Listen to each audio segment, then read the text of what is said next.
What challenges do cold ones usually face on their journey, and what advice do you have for them?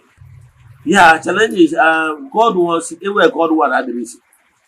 But I wouldn't what I call it gift.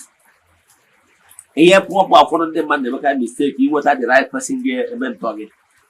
Malo for the man national good. Here's a calling. Of which challenge you. He need remember. Where go for your chicken and most of you have to tell the right person get leading on this part. Yeah, we are spiritual father or spiritual mother. Once I go to that person. Japonia was saying nature they was out with a beer. Nature to cover talking. To put well into test.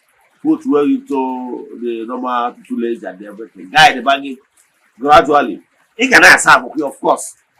I can tell you no more about a chance a calling. He needed he worked a few time, long time, maybe months, maybe years. Just have go for you. Man when I said look at it feeding.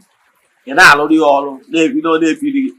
And I'm what a moment off for your loyalty. They be serious. Okay, there I got it. I want to be a child. I want a nature. Okay, all okay. And I can be a play that. Man, I want a nature. All mentor. If you are influenced here because I want no need the helper, servant, all this thing.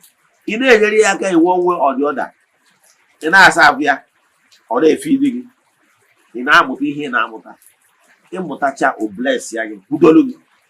So all the day walk where grandma is surprised.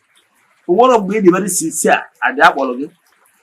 You were the who on the apple all the mortgage choosing. See, natural can serve for me. You all get me working, no problem. Oh, accommodation, your accommodation. Waggy he got a waggy he got a waggy he got a minute. He area you be very humble. Man, this year another paper body. By the time it's have run out for some certain duration, it go perfect. What that can do it. Go. And as long as what he has psyche balance, whereby the person is teaching you this thing for free, he must be ready to do some certain things, work for him for free. He was psyche balance. He are able to go. Thank you.